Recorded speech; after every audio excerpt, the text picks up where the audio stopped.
investment though? Like, let's say if I went on Zillow right now and I wanted to like look at a crib that I wanted to buy, not for myself as an investment, how would you kind of look at that and say, all right, like what's the first step in your head to say like, all right, this is a good deal.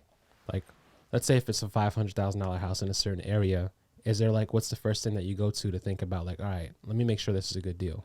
So first thing I'm looking for personally, somebody send me a deal, and depending on what type of deal it is, right? Okay. Is it a BRRRR type of deal or is it a turnkey type of deal? Turnkey means it's ready to be rented today, or it has tenants already in there paying, Okay. right? When you're doing a BRRRR, for the most part, it's something you need to rehab, and you're forcing your appreciation. So I'll speak on the turnkey, not the BRRRR. Okay. So if it's a turnkey property, I'm looking at what's the price and what's the value, number one. Price and value. Yeah, because if you're telling me, because it's two different things. Price and value is two different things. Right. Your price could be $500,000, but your value might be $475. Okay. Kiss my ass. I have no interest in even. I'm not giving you nowhere near even your $475. Okay. Because you know why? Because I'm not paying retail. Right. I don't want to pay you what you want. Okay. I want to pay you less. So that way I have an opportunity as if I'm buying a turnkey property to have some sort of equity in this deal, because we are in a correcting market right now. So I know appreciation is slowing and slowing and slowing. It's not declining or crashing, Right. but I know it's coming back down to some normalcy. So if I'm buying you at $475 at the top of the market, I'm definitely not paying you $5 because that's over. Like, kiss my ass. Yeah. But even at like $475, I'm not doing that. I might need to be at $450 to even feel comfortable, and that's a stretch. I might be a little bit lower, just depending on now the numbers of everything of what it's looking like, right? Yeah. What I just explained, your NOIs, what's like your cash on cash return and everything like that. But the first thing you asked was the first thing I'm looking at. If it's turnkey, I'm looking at price and I'm looking at value. Does location matter at all? Where the house is? I'm going there. All right. So now, when you're looking at the location, what's happening in the future in this area, for where I feel comfortable with the price that they're giving me. Okay. Because now I'm looking at what does the future holds for this type of property. Is there a hospital being built? Is there Starbucks and everything coming? Big box retailers coming to the area? Is there transportation?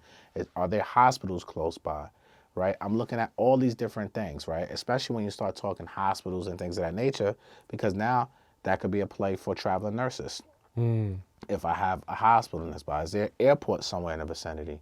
How far is the airport from it? You know why? Because that could be a play for probably flight attendants and pilots. Okay. You see what I'm saying? So like, or Airbnb, Right. right? So you have to look at all of these things when you talk about location, right? All these things. What's the redevelopment of the area? Those are very important as well, because that can predict kind of like future appreciation.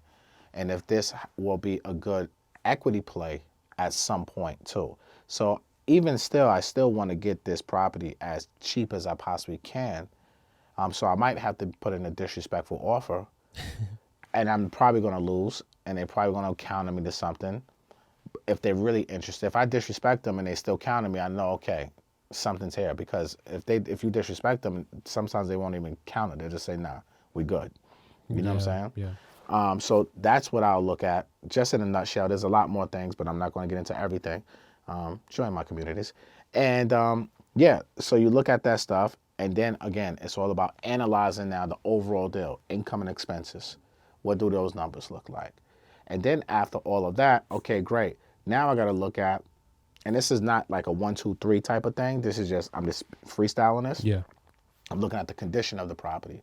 Because even if it's a turnkey property, if this tenant is going to get out soon, what does this apartment look like? Right? Did they beat this apartment to bloody hell?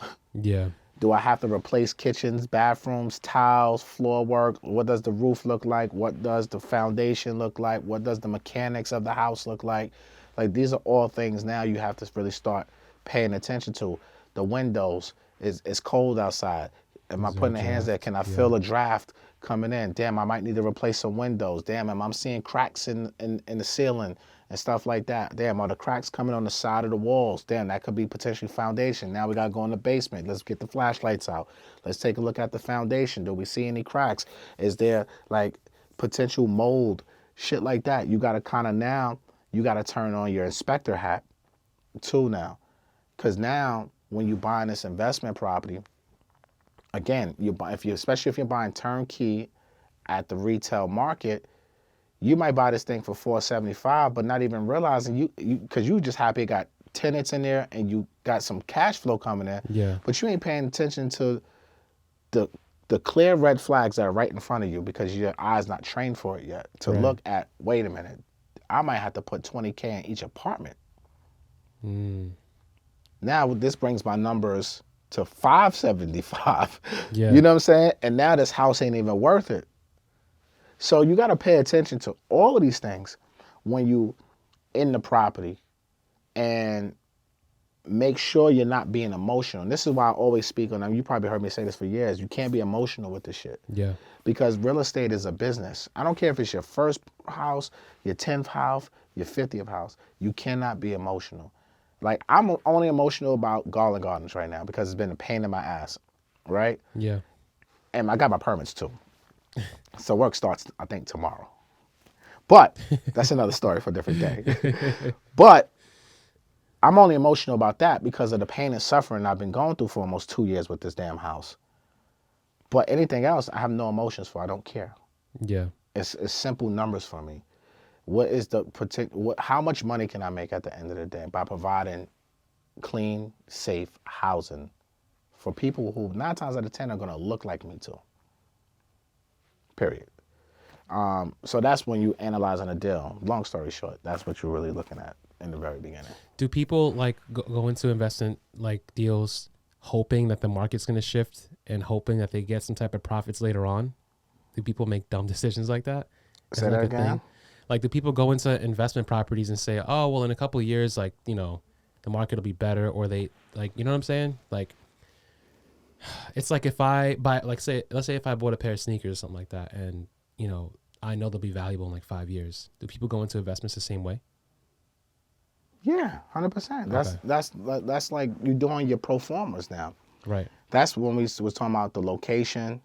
We're looking at what's happening in the future here. So it might be something I just need to hold on to this.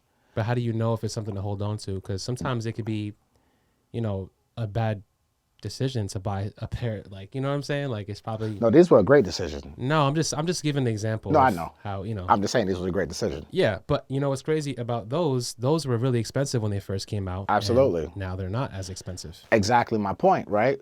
This is why I don't buy on the reseller. So let's talk your language, sneakers, right? Because first of all, I got them from Travis Scott's, okay? Fragment joints, okay, right? I don't pay what they was charging $3,000 for these joints. Well, no, so there's retail and then there's resale, value, right? So if I'm comparing this to, so the retail market is kind of like the wholesale market in real estate, the distressed market. What's the retail for real estate?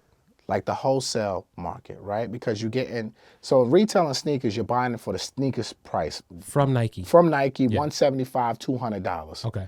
Now the resellers grab these joints and flip them for 3 bands.